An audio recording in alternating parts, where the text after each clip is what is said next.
Nobody tells you that grief can make you stupid, and I mean that with all the love in the world, because I've been there, and I made every mistake in the book.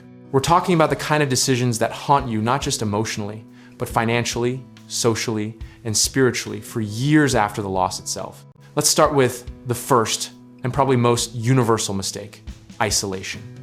When the world felt too loud and too indifferent, I shut the door, turned off my phone, and convinced myself that being alone was the same thing as healing. Here's the brutal irony. Isolation feels like protection, but it's actually a pressure cooker.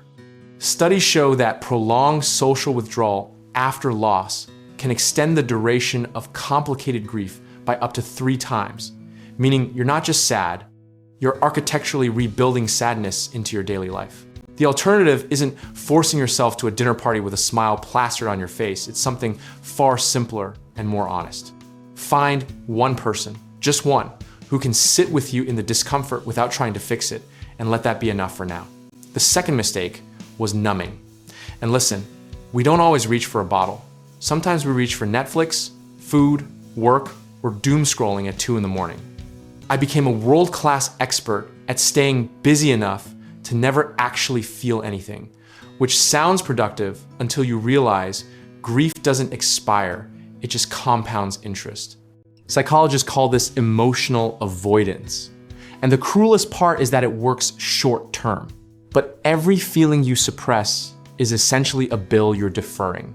And grief, unlike your landlord, charges very, very high late fees. The actionable alternative here is structured emotional processing.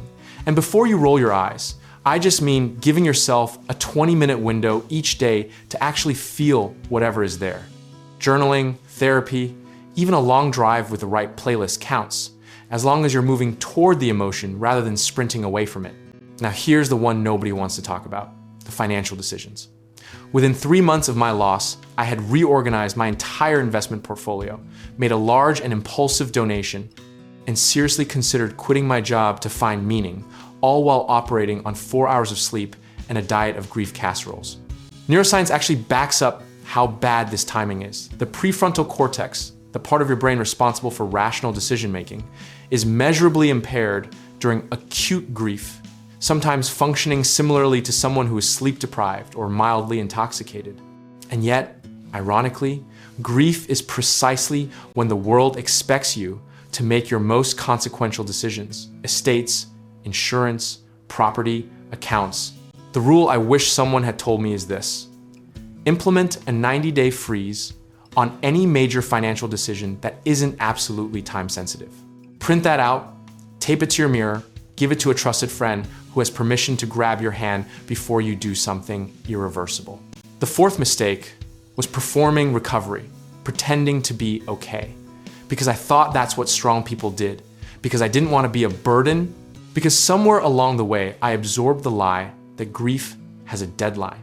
The performance is exhausting in a way that's hard to describe, like running a marathon in a tuxedo while telling everyone you're just taking a leisurely stroll.